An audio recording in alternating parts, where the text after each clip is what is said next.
Bintili, on va au cinéma aujourd'hui. Autre chose, si vous voulez occuper les enfants, qui a de vacances, le cinéma. Voir la comédie Christophe. Oh, ça nous fait du bien, Pascal. On retrouve enfin Michael Youn dans une bonne grosse comédie. Regardez ce que ça donne, c'est ça.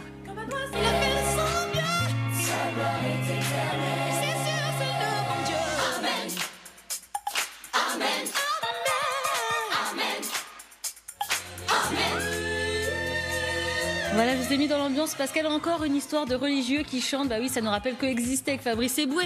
Ou encore Sister Act avec Whoopi Goldberg. Cette fois, c'est l'histoire du Père Marc, joué par Lucien Jean-Baptiste. Il cherche à monter un groupe de musique et à faire une tournée pour récolter 50 000 € pour construire un hôpital en Haïti.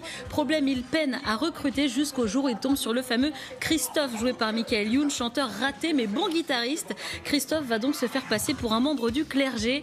Planqué sous sa soutane au milieu de son groupe d'apôtres, un long chemin de croix commence pour lui. Extrait. Merci pour les enfants. On a 8 semaines pour récolter 50 000 €. Tu veux monter un groupe? Oui. It's a comedy, it's a glory free, hallelujah. À partir de maintenant, tu es le père Christophe. C'est obligé les sandales, c'est la base. Je te préviens, je mets pas de chaussettes dedans, j'ai du style.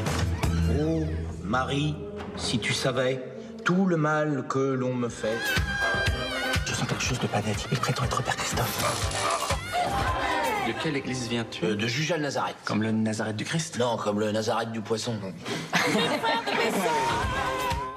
Bon, alors vous m'avez dit que ce qui fait le film, c'est surtout le casting en fait. Mais oui, parce que ça nous fait du bien de retrouver Michael Youn et Vincent Dezania pour quelques scènes. Ça fera plaisir aux nostalgiques du Morning Live. L'humoriste Jarry est juste énorme dans son rôle de Judas.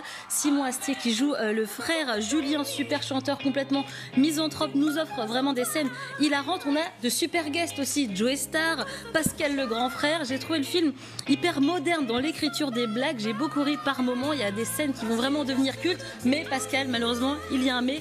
Comme souvent dans les comédies françaises, le scénario est mal ficelé. Et ça part un petit peu dans tous les sens à la fin, je dois vous le dire. Et parfois, c'est un peu trop posé, trop vulgaire pour être un film familial. Bref, c'est loin d'être parfait. C'est rare quand même que vous souligniez qu'un film est trop vulgaire. Enfin, à un moment, ça dérape. Ça dérape. Je crois que ça dérape. David Verrag a rencontré malgré tout Michael Youn et Jarry. Les deux acteurs veulent rassurer. Le film n'est pas là pour tacler la religion. Il est plutôt bienveillant. Écoutez. On se moque pas de la religion. On joue avec les codes de la religion, mais les valeurs du film sont les valeurs de la religion, les belles valeurs du catholicisme. Donc c'est un film qui parle de partage, d'amour de l'autre, de don de soi, d'altruisme, de vivre ensemble. Donc c'est pas un film cynique, c'est pas un film blasphématoire. Et puis je crois qu'aujourd'hui la religion, elle fait peur, même juste ne serait-ce que de dire le mot religion, on vous regarde en disant attention, qu'est-ce qu'il va dire, est-ce que ça va être extrémiste? Je crois qu'il faut redonner ces lettres de noblesse. La religion, elle est faite pour que les gens vivent ensemble le mieux possible et nous c'est aussi ce qu'on avait envie de défendre, voilà. Alors Pascal, la fin de saison approche, les deux acteurs ont laissé un petit message bien sympathique pour vous, écoutez. Pascal de la Tour du Pin avec Jarry, on voulait vous dire que de toutes les matinales, voilà, c'est la vôtre qu'on préfère parce que c'est la plus élégante, c'est la plus charmante, c'est la plus professionnelle, c'est la plus précise et surtout c'est la seule qu'on regarde. Voilà. Vous les avez payés cher pour dire ça? Pas du tout. Très spontané. Pascal qui mange son abricot à l'antenne en direct. C'est sympa. Écoutez, excusez-moi. Et puis il y a Victoria Bedos en grenouille de bénitier avec des tenues hallucinantes. Victoria qui est très Bedos, drôle. la touche féminine qui est bien décalée, qui nous fait bien rigoler. Si vous voulez voir ce film, ça sort demain, ça chante bien. Bon, c'est du millième degré, vous l'avez compris. D'accord, ça amusera les enfants peut-être. Non, les grands enfants. Les ados. Voilà. Et on embrasse Michael Youn et Jarry, évidemment Victoria Bedos et toute l'équipe du film. Voilà.